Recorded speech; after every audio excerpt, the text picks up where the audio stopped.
बहुत पुराने समय की बात है। एक बहुत गरीब औरत ने एक सुंदर बेटे को जन्म दिया। उस बच्चे के हाथ पर नीले रंग का एक बड़ा सा दाग था, जो पंडितों के अनुसार उसे भाग्यवान बना रहा था। उसके जन्म के साथ ही उस गांव के ज्ञानी ध्यानी पंडित ने भविष्यवाणी की कि यह बच्चा 14 साल की उम्र में एक राजकुमारी से विवाह करेगा और खुद राज करेगा। एक दिन ऐसा हुआ कि एक राजा शिकार खेलते हुए रास्ता भूलकर उसी गांव में आया जहां उस बालक का जन्म हुआ था। गांव वालों ने उस राजा को पहचाना नहीं, क्योंकि उन लोगों ने कभी उसे देखा ही नहीं था। गांव के एक बूढ़े ने बातों बातों में राजा को बताया कि कुछ दिनों पहले उनके गांव में एक ऐसा बच्चा पैदा हुआ है जो 14 साल की अवस्था में इस राज्य के राजा की लड़की से विवाह करेगा। राजा को यह बात सुनकर बहुत गुस्सा आया, क्योंकि कुछ दिन पहले उसके घर में एक बेटी का जन्म हुआ था।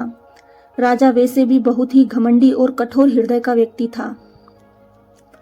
राजा ने सोचा कि क्यों ना मैं उस गरीब औरत को कुछ धन देकर इसका बच्चा इससे ले लूं और इसका काम तमाम कर दें, तो ना ही यह भाग्यवान बच्चा रहेगा और ना ही मेरी राजकुमारी से विवाह कर पाएगा।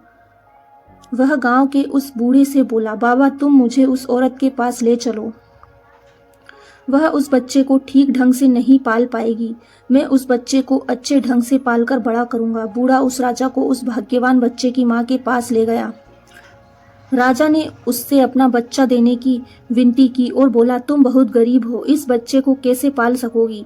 यह बच्चा मुझे दे दो, मैं इसे बहुत अच्छी तरह पालूंगा। वह गरीब औरत उसे अपना बच्चा देने से इनकार करती रही।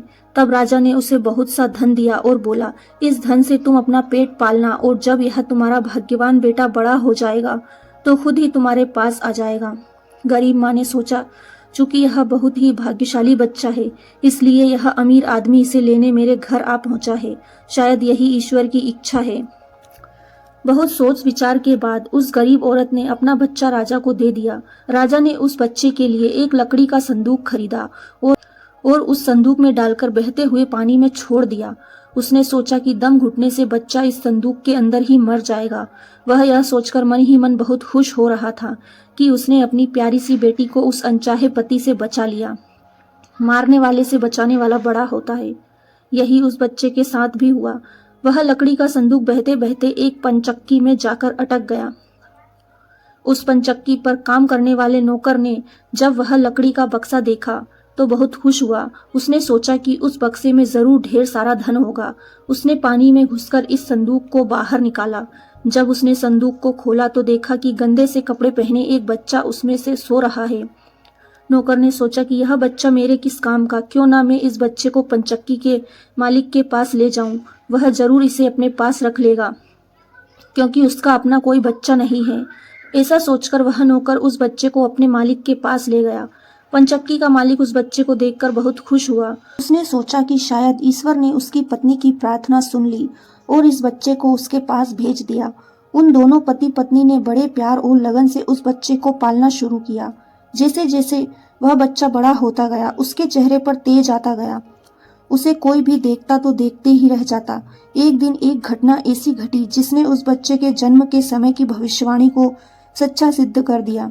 राजा किसी काम से उसी रास्ते से बाहर जा रहा था जिस रास्ते पर वह पंचक्की थी। रास्ते में अचानक बहुत बड़ा तूफान आ गया तो राजा को उस पंचक्की के पास रुकना पड़ा। राजा ने उस सुंदर से युवक को दुकान पर बैठे देखा तो उस पंचक्की के मालिक से पूछा, क्या यह तुम्हारा बेटा है? यह तो बहुत ही सुंदर है। पंचक्की का मालिक बोला, यह मेरा बेटा ही है, क्योंकि हमने ही इसे पाल पोस कर बड़ा किया है। आज से करीब 14 साल पहले यह बच्चा हमें एक लकड़ी के संदूक में मिला था। राजा को पुरानी बातें एकदम ताजा हो गई। उसे चक्की के मालिक की बात सुनकर बहुत आश्चर्य हुआ कि वह बच्चा जिसे वह अब तक मरा हुआ समझ रहा था, अभी तक जिंदा है। उसने उस लड़के को खत्म करने की तरकीब फिर सोची। वह पंचक्की के मालिक से बोला, क्या आप इस लड़के को मेरा एक काम करने की आज्ञा दे सकते हैं? मैं रानी के पास एक पत्र भिजवाना चाहता हूँ। यह पत्र बहुत ही जरूरी है। मैं इस काम के लिए इसे सोने के 2 सिक्के दूंगा। लड़के ने फौरन हाँ कर दी और चक्की का मालिक भी उसे भेजने के लिए तैयार हो गया। राजा ने झट से अपनी रानी को एक पत्र लिखा। उसने लिखा, जैसे ही यह लड़का तुम्हारे पास मेरा यह पत्र लेकर पहुंचे तुम इसे मरवा देना और महल से दूर दफना भी देना। यह सब कुछ मेरे वापस आने से पहले हो जाना चाहिए। इतना लिखने के बाद उसने मोहर बंद वह पत्र उस लड़के को दे दिया। लड़का उस पत्र को लेकर राजमहल की ओर चल दिया। वह आज तक अपने घर से कहीं बहुत दूर नहीं गया था, अतः राजमहल का रास्ता नहीं ढूंढ सका और जंगल में ही भटकने लगा। शाम ढल चुकी थी, तभी अंधेरे में उसे दूर से रोशनी आती दिखाई दी। वह दौड़कर उस रोशनी की तरफ गया तो देखा कि वहां पर एक छोटा सा कच्चा घर था। उस घर में कोई दरवाजा नहीं था। जब वह उस घर में घुसा तो उसने देखा कि एक बूढ़ी औरत आग जलाए बिल्कुल अकेली बैठी है। वह औरत उस लड़के को अपने सामने देखकर डर गई। उसने लड़के से पूछा, बेटा तू कहाँ से आ रहा है और तुझे कहाँ जाना है? लड़के ने जवाब दिया, मैं पास के गांव की पंचक्की से आ रहा हूँ और रानी माँ को यह खत देने जा रहा हूँ, पर मैं इस जंगल में अपना रास्ता भूल गया। रास्ता ढूंढते ढूंढते शाम हो गई। अंधेरे में मुझे यही घर दिखाई दिया, इसलिए मैं रात गुजारने के लिए यहाँ आ गया। उस बूढ़ी औरत को उस लड़के पर बहुत दया आई, क्योंकि वह डाकुओं के ठहरने की जगह थी और वह बूढ़ी औरत उन डाकुओं की नौकरानी थी। उसे डर था कि अगर डाकुओं ने उसे देख लिया तो उसे मार डालेंगे। लड़के को यह जानकर पहले तो कुछ डर लगा कि वह डाकुओं के घर में घुस गया है, पर अंधेरे में कहीं और जाना भी आसान काम नहीं था और दिन भर चलते रहने के कारण वह बहुत थक चुका था, सो उसे बहुत जोरों की नींद आ रही थी। वह उस बुढ़िया के कहने पर घर के एक कोने में चुपचाप जमीन पर सो गया। आधी रात के बाद जब डाकू उस घर में आए तो किसी और को अपने घर में सोता देखकर अपनी नौकरानी पर बहुत गुस्सा करने लगे। बूढ़ी नौकरानी ने उन्हें सारी बात बता दी और वह चिट्ठी भी डाकुओं के सरदार के हाथ पर रख दी जो उस लड़के ने उसे दिखाई थी। राजा की मोहर देखकर उन डाकुओं को उस चिट्ठी पर कुछ शक हुआ। सरदार ने बड़ी सावधानी से उस चिट्ठी को खोलकर पढ़ा तो सोते हुए उस लड़के पर उसे बहुत तरस आया। उसने उस चिट्ठी को फाड़ दिया और एक दूसरी चिट्ठी उसमें रख दी। उस चिट्ठी में लिखा था, जैसे ही यह लड़का राजमहल पहुंचे तुम इस लड़के से अपनी राजकुमारी का विवाह कर देना। यह काम मेरे वापस आने से पहले ही पूरा हो जाना चाहिए। यह खत उन्होंने उस लड़के के सामने रख दिया और सुबह होने से पहले ही डाकू वहां से चले गए। सुबह जब वह लड़का सोकर उठा तो उस बूढ़ी ने उसे कुछ जलपान कराया। फिर वह लड़का राजमहल की ओर चल पड़ा। राजमहल पहुंचकर उसने वह खत रानी माँ तक पहुंचा दिया। रानी ने जब खत पढ़ा तो उसे बड़ा आश्चर्य हुआ कि राजा ने यह कैसी आज्ञा दी है। एक अनजान लड़के से वह अपनी राजकुमारी का विवाह कर दे। खत पर राजा की मोहर लगी हुई थी, अतः यह कोई धोखा भी नहीं हो सकता। राजा के वापस आने से पहले ही उसे अपनी बेटी का विवाह इस लड़के से कराना था। रानी ने लड़के को अपने पास बुलाया। उसका भोला भाला और सुंदर चेहरा उसे बहुत पसंद आया और उसने अगले ही दिन उससे अपनी बेटी का विवाह कर दिया। लड़का राजकुमारी के साथ सुख से उस महल में ही रहने लगा। कुछ महीनों बाद राजा वापस अपने राजमहल में आया तो उस लड़के के बारे में जानने के लिए बहुत उत्सुक था, पर उसे जब यह पता लगा कि रानी ने राजकुमारी का विवाह उसी लड़के से करवा दिया तो उसे बहुत गुस्सा आया। जिस बात को वह नहीं होने देना चाहता था उसकी पत्नी ने वैसा ही कर दिया। उसने अपनी पत्नी से वह खत मांगा। राजा ने उसमें उस लड़के से राजकुमारी के विवाह की बात लिखी देखकर हतप्रभ रह गया। उसे लड़के पर शक हुआ कि वह पढ़ा लिखा है, जरूर रास्ते में खत बदल दिया होगा। उसने लड़के को अपने पास बुलाया और उसे सच्चाई बताने की आज्ञा दी। लड़का बोला, हे राजन, मुझे कुछ नहीं पता कि इस खत में आपने क्या लिखा था, क्योंकि मैं तो इसे ऐसा ही लेकर आ गया। हाँ, जंगल में मैंने एक पुराने घर में रात गुजारी थी, क्योंकि मैं राजमहल का रास्ता नहीं ढूंढ पाया था और जंगल में भटक गया था। राजा को उस लड़के की बात पर विश्वास नहीं हुआ। वैसे भी राजा को उस लड़के से बहुत नफरत थी। वह नहीं चाहता था कि उसकी बेटी से शादी करने के बाद वह इस राज्य का राजा बने। वह लड़के से बोला, मेरी गैर हाजिरी में रानी ने मेरी बेटी की शादी तुझ कंगाल से कर दी है, पर मैं इस शादी को तब तक अपनी सहमति नहीं दूंगा जब तक तू मुझे शैतान के 3 सोने के बाल नहीं ला कर देगा। जब तू ये 3 सोने के बाल मुझे देगा तभी सही मायने में उसका पति बन पाएगा। राजा ने ऐसा असंभव शर्त इसलिए रखी थी कि 3 सोने के बाल ढूंढते ढूंढते ही यह लड़का कहीं मर घप जाएगा। इस प्रकार उसे इस लड़के से अपने आप छुटकारा मिल जाएगा। अब लड़के के आगे राजा की आज्ञा का पालन करने के अलावा कोई और रास्ता नहीं था, क्योंकि अगर वह राजा की आज्ञा का उल्लंघन करेगा तो भी राजा उसे मरवा देगा। इससे अच्छा है कि बाहर जाकर ढूंढने पर शायद वह 3 सोने के बाल लाने में सफल हो जाए। वह अगले दिन मुंह अंधेरे ही शैतान के सोने के बाल ढूंढने निकल पड़ा। चलते चलते वह एक बड़े शहर में पहुंचा। शहर की सीमा पर एक बड़ा सा गेट था जिस पर हथियारबंद सिपाही पहरा दे रहा था। सिपाही ने उस लड़के से पूछा, यहाँ तुम्हारा क्या काम है? क्या तुम कुछ समझते और जानते हो? लड़का बोला, मैं सब कुछ समझता और जानता हूँ। सिपाही बोला, अगर तुम सब कुछ जानते हो तो हम पर भी एक मेहरबानी करो, हमें भी बताओ कि शहर की सीमा पर यह जो कुआं है, पहले इससे मीठा पानी निकलता था पर अब इसमें पानी ही नहीं है, यह सूख गया है क्यों? लड़का बोला, अभी तुम थोड़ा सब्र करो, जब मैं अपना काम खत्म करके वापस आऊंगा तो तुम्हें बताऊंगा। इतना कहकर वह गेट से निकलकर आगे गया। उसके बाद वह दूसरे शहर के बड़े से गेट के पास पहुंचा तो वहां पर भी एक हथियारबंद सिपाही पहरा दे रहा था। उस सिपाही ने भी उस लड़के से पहले वाला सिपाही जैसा सवाल पूछा तो लड़के ने उसे भी वही जवाब दिया। सिपाही बोला, अगर तुम सब कुछ समझते और जानते हो तो कृपा करके मुझे इतना बताओ कि इस शहर की सीमा पर जो सेब का पेड़ लगा है उसमें पहले सोने के सेब लगते थे पर अब यह पूरी तरह सूख गया है, अब इसमें पत्तियां भी नहीं लगती, ऐसा क्यों? लड़का बोला, थोड़ा इंतजार करो, अपना काम पूरा करके आने में मैं इसका जवाब तुम्हें जरूर बताऊंगा। इतना कहकर वह आगे चल दिया और चलते चलते तीसरे शहर की सीमा पर पहुंचा तो वहां पर एक बड़ी सी नदी थी जिसमें एक छोटी सी नाव थी। एक नाविक उस पर बैठा था। नाविक ने उससे पूछा, तुम यहाँ क्यों आए हो और यहाँ के बारे में क्या समझते जानते हो? लड़का बोला, मैं सब कुछ जानता हूँ। नाविक बोला, अगर तुम सब कुछ जानते और समझते हो तो कृपा करके मुझे यह बताओ कि आने जाने के इस काम में मुझे छुटकारा कैसे मिलेगा? लड़का बोला, इस सवाल का जवाब मेरे वापस आने पर तुम्हें जरूर मिलेगा, पर पहले तुम मुझे नदी पार करवाओ। नाविक ने उसे अपनी नाव पर बैठाकर दूसरे किनारे पर छोड़ दिया। जैसे ही वह नदी के दूसरे किनारे पर पहुंचा उसे वहां नीचे की ओर जाने वाला कच्चा और अंधेरा सा रास्ता दिखाई दिया। वह उसी रास्ते पर चल पड़ा। काफी नीचे पहुंचने पर उसे एक बूढ़ी औरत आंगन में बैठी हुई दिखाई पड़ी। जैसे ही उसने उस घर में प्रवेश किया तो उस बूढ़ी औरत ने उससे पूछा, अरे बच्चे, तू कौन है और यहाँ पर क्यों आया है? तुझे पता नहीं कि यहाँ पर शैतान रहता है? लड़का बोला, मैं ठीक जगह पर आ गया हूँ, अब तुम मेरी सहायता करो, मुझे शैतान के सिर के 3 सोने के बाल चाहिए, नहीं तो मुझे मेरी पत्नी वापस नहीं मिलेगी। बूढ़ी औरत बोली, बेटा, यह तो मेरी बहुत बड़ी मांग है, इसे पूरा करना इतना आसान नहीं है। जब राक्षस घर वापस आकर तुझे यहाँ देखेगा तो कच्चा ही चबा जाएगा, इसलिए मुझे ही तेरी रक्षा करनी पड़ेगी। उस बूढ़ी औरत को लड़के पर तरस आ गया। उसने चींटा बनाकर उसे अपनी स्कर्ट की चुन्नटों में छुपा लिया। लड़का बोला, बूढ़ी माँ, मुझे आपसे 3 सवालों के जवाब भी पूछने हैं। पहला सवाल है कि एक कुआं जिसमें से पहले शरबत की तरह मीठा पानी निकलता था, आजकल क्यों सूख गया है? दूसरा सवाल कि एक सेब का पेड़ जिस पर पहले सोने के सेब लगते थे, अब उस पर पत्ते भी नहीं लगते, वह पेड़ क्यों सूख गया है? तीसरा सवाल कि एक नाविक को क्यों हमेशा इधर से उधर जाना पड़ता है, उसे इससे छुटकारा क्यों नहीं मिलता?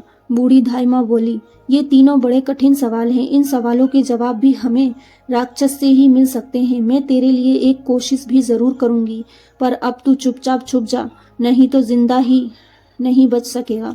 शाम को राक्षस घर पहुंचा। अंदर घुसते ही उसने शोर मचाना शुरू कर दिया। मुझे अपने घर में किसी मनुष्य की गंध आ रही है, आज जरूर कुछ गड़बड़ है, यह कौन आदमी आया था? इतना कहकर उसने पूरे घर में झांक कर देखा पर उसे कोई भी मनुष्य नहीं मिला। उसकी धाई माँ उस पर गुस्सा करने लगी और बोली, अभी कुछ देर पहले ही तो मैंने पूरा घर साफ किया है, मुझे तो यहाँ कोई मनुष्य नहीं दिखाई दिया, लगता है तेरी नाक में ही मानस गंध घुस गई है। चुपचाप आराम से बैठ और भोजन कर। राक्षस को जब कोई मनुष्य नहीं मिला तो उसे अपनी धाई माँ की बात पर विश्वास करना पड़ा। चुपचाप खाना खाकर वहीं जमीन पर बिछी हुई बड़ी सी चटाई पर लेट गया। लेटते ही उसे नींद आ गई। उसकी धाई माँ भी आज उसके पास बिछी चटाई पर लेट गई, क्योंकि आज उसे उस राक्षस के बालों से उसके सोने के 3 बाल तोड़ने थे। जब राक्षस नींद में जोर जोर से खर्राटे लेने लगा तो धाई माँ ने उसके सिर से सोने का 1 बाल उखाड़ लिया। राक्षस दर्द से कराह उठा। ओ माँ, तू यह क्या कर रही है? मेरे बाल क्यों खींच रही है? धाई माँ बोली, बेटा, मैंने अभी भयंकर सपना देखा तो डर के मारे तेरे बाल पकड़ लिए। राक्षस बोला, ऐसा कौन सा सपना था जिससे तू इतना डर गई? बूढ़ी धाई माँ बोली, मैंने सपने में देखा कि बाजार वाला कुआं जिससे शरबत निकला था अब सूखा पड़ गया। इसमें किसका कसूर है? राक्षस बोला, इसे सिवाय मेरे कोई नहीं जानता। उस कुएं के नीचे एक बड़ा सा पत्थर है और उसी पत्थर के नीचे एक बड़ा सा मेंढक रहता है। अगर उस बड़े से मेंढक को मार दिया जाए तो उस कुएं से फिर से शरबत निकलना शुरू हो जाएगा। इतना कहकर राक्षस फिर से जोर जोर से खर्राटे भरने लगा। धाई माँ को जब विश्वास हो गया कि राक्षस पूरी तरह से सो गया है तो उसने उसके सिर से सोने का दूसरा बाल उखाड़ लिया। राक्षस फिर जोर से चीखा, ओ माँ, यह तू क्या कर रही है? धाई माँ बोली, बेटा बुरा मत मान, मैंने फिर से एक अजीब सा सपना देखा था, तभी डर के मारे तेरे बाल मेरे हाथ में आ गए। राक्षस ने पूछा, ऐसा कैसा सपना था जिससे तू इतना डर गई? बूढ़ी माँ बोली, मैंने सपने में देखा कि उस राजा की सीमा पर जो सेब का एक पेड़ है, जिस पर पहले सोने के सेब लगते थे, अब सूख गया है। इसके सूखने का क्या कारण है? राक्षस बोला, इस पेड़ की जड़ में एक चूहा रहता है जो इसकी जड़ों को काटता रहता है। अगर उस चूहे को मार दिया जाए तो वह फिर से सोने के सेब देने लगेगा। पर अब तू मुझे अपने सपने से परेशान मत कर, मुझे चैन से सोने दे। इतना कहकर थोड़ी देर बाद वह राक्षस फिर जोर जोर से खर्राटे लेने लगा। जैसे ही बूढ़ी माँ को लगा कि राक्षस सचमुच सो गया तो उसने तीसरी बार सोने का बाल उखाड़ लिया। अब तो राक्षस गुस्से से आग बबूला हो गया और धाई माँ को खरी खोटी सुनाने लगा। धाई माँ उसे शांत करने की कोशिश करने लगी, फिर बड़े प्यार से बोली, बेटा मैं इन अजीब अजीब सपनों का क्या करूं? अभी अभी मैंने फिर से एक अजीब सपना देखा। राक्षस बोला, ऐसा कौन सा सपना देखा? जल्दी बोल, मुझे जोर से नींद आ रही है। बूढ़ी माँ बोली, मैंने सपने में देखा कि मुझसे एक नाविक शिकायत कर रहा था कि उसे हर समय इधर से उधर जाना क्यों पड़ता है, उसे इससे छुटकारा क्यों नहीं मिलता, इसमें उसका क्या कसूर है? राक्षस बोला, वह नाविक मूर्ख है। जिस दिन वह किसी और आदमी के हाथ में अपना चप्पू दे देगा उसे हर रोज के आने जाने से छुटकारा मिल जाएगा। इतना कहकर राक्षस फिर से अपनी चटाई पर लेट गया और खर्राटे लेने लगा। अब धाई माँ ने उस लड़के को अपनी स्कर्ट से निकाला और उसे 3 सोने के बाल देकर बोली, अपने तीनों सवालों के जवाब तू सुन ही चुका है, अब ये ले 3 बाल और यहाँ से तुरंत यहाँ से भाग जा। लड़के को असली रूप में करने के बाद धाई माँ ने झटपट उसे घर से बाहर निकाल दिया। लड़के ने हृदय से उसे धन्यवाद दिया और अपने ससुर के राज्य की ओर चल पड़ा। रास्ते में उसे फिर वही नाविक और पहरा देते हुए 2 सिपाही मिले। नाविक ने जब उसे दूसरी ओर उतारा तो वह लड़का बोला, तुम अपना यह चप्पू किसी और के हाथ में दे देना, तभी तुम्हें इस रोज रोज के आने जाने से छुटकारा मिल जाएगा। जब सिपाही को उसने उसके प्रश्न का उत्तर बताया तो उसने बहुत सा धन एक गधे पर लाद कर उसे उस लड़के को दिया इनाम के रूप में। वह उस धन से लदे हुए गधे को लेकर जब पहले सिपाही के पास पहुंचा तो उसे भी उसके प्रश्न का उत्तर बताया। उस सिपाही ने भी बहुत सा धन एक गधे पर लाद कर दिया, उसको इनाम दिया। अब वह सोने के 3 बाल और 2 गधों पर ढेर सारा धन लेकर अपने ससुर के पास पहुंचा तो उसे देखकर राजा हैरान रह गया। 3 बाल और धन से भरे हुए 2 गधों को देखकर राजा ने पूछा, तुम्हें यह इतना ढेर सारा धन कहाँ से मिला? लड़का बोला, मैं नदी के उस पार गया था, वहां मुझे बहुत सारा धन मिला, उसमें से कुछ धन मैं अपने साथ ले आया। राजा को लालच आ गया। वह लड़के से बोला, क्या मैं भी नदी के उस पार जाकर तुम्हारी तरह कुछ धन ला सकता हूँ? लड़का बोला, क्यों नहीं, उस नदी में एक नाव पर एक नाविक बैठा है जो अपनी नाव से आपको उस पार ले जाएगा, पर आप उसका चप्पू उससे लेकर नाव को खुद चलाएंगे तो नदी की दूसरी ओर पहुंचकर ढेर सारा धन ले आएंगे। लालची राजा इतना सुनकर नदी की ओर चल पड़ा। वह सचमुच ही एक छोटी सी नाव पर एक नाविक बैठा हुआ था। राजा उस नाविक के पास गया और उसके हाथ से उसका चक्कू ले लिया, खुद नाव चलाने लगा। अब उस नाविक को रोज के आने जाने से छुटकारा मिल गया और राजा को उस नाविक की जगह हर समय नाव पर इधर से उधर जाने की सजा मिली। कहानी कैसी लगी कमेंट्स में ज़रूर बताइए। Thanks for watching.